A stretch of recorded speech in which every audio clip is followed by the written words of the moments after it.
Bonjour, je suis le Dr Trovatelo Vanessa. Je suis le médecin coordinateur de la cellule maintien en emploi chez Audalia. Et donc aujourd'hui, nous allons vous présenter la cellule maintien en emploi. Chez Audalia, comment on a constitué cette cellule? Donc nous sommes une équipe pluridisciplinaire avec des compétences qui sont transverses et complémentaires. Nous accompagnons tout d'abord les salariés, nous les conseillons, nous les orientons vers des partenaires avec qui nous travaillons en collaboration, donc des partenaires du maintien et du handicap.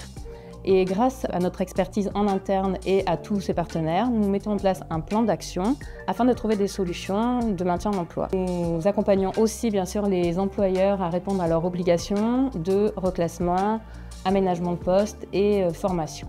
Nous prévenons donc ainsi la désinsertion professionnelle et la désinsertion sociale. Notre action elle passe tout d'abord par la remobilisation du salarié qui souvent est en sinistrose parce qu'en arrêt depuis longtemps ou en poste et il sent que ça commence à aller mal, il perd confiance en lui, donc on lui redonne confiance en lui et on remet en lumière toutes ses compétences, les compétences qu'il a souvent oubliées parce que le problème de santé prend trop de place. En priorité, ce qu'on va rechercher, c'est le maintien bien sûr dans l'entreprise. On va voir s'il y a des possibilités d'aménagement, donc avec les partenaires, on travaille beaucoup avec la GFIP d'ailleurs là-dessus et Cap Emploi. Des possibilités sinon de reclassement, de formation, parce qu'il ne faut pas oublier que la formation c'est aussi un dispositif de maintien dans l'entreprise.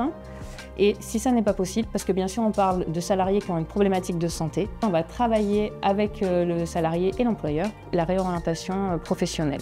Notre valeur ajoutée, je pense, c'est vraiment le fait de se coller au plus près de l'état de santé. Du coup, tout ce qu'on va mettre en place, c'est en adéquation avec ça. Et donc, nous, ce qu'on veut, c'est que le salarié, qu'il reste dans l'entreprise ou qu'il ne puisse pas rester dans l'entreprise, quoi qu'il arrive, le salarié commence à travailler en amont toutes les possibilités qui lui sont offertes en fonction de ses compétences, des possibilités de formation, et toujours en adéquation avec l'état de santé pour avoir une vision plus pérenne. Si le salarié doit arriver malheureusement à France Travail, il va arriver en ayant travaillé déjà sa reconversion et il se remet un petit peu sur un pied d'égalité avec quelqu'un qui n'a pas une problématique de santé. Et c'est vraiment ça le but de travailler en amont, de profiter entre guillemets du temps d'arrêt maladie parce que quand la personne est encore en soins, elle est en arrêt, nous on profite de ce temps, on ne prolonge pas l'arrêt mais on profite de ce temps pour travailler en amont et afin qu'on redonne des chances en fait à ce salarié. Donc on a environ entre 45 et 50% d'inaptitude évitée, on a 49% de maintien en emploi, dont 66% dans l'entreprise, donc du maintien dans l'entreprise pour des salariés qui auraient pu être inaptes.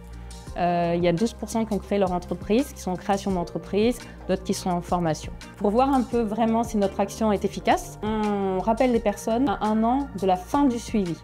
Donc l'année dernière, il y a eu à peu près 100 dossiers qui ont été clôturés. Nous les avons rappelés et nous sommes à plus de 70% de maintien en emploi.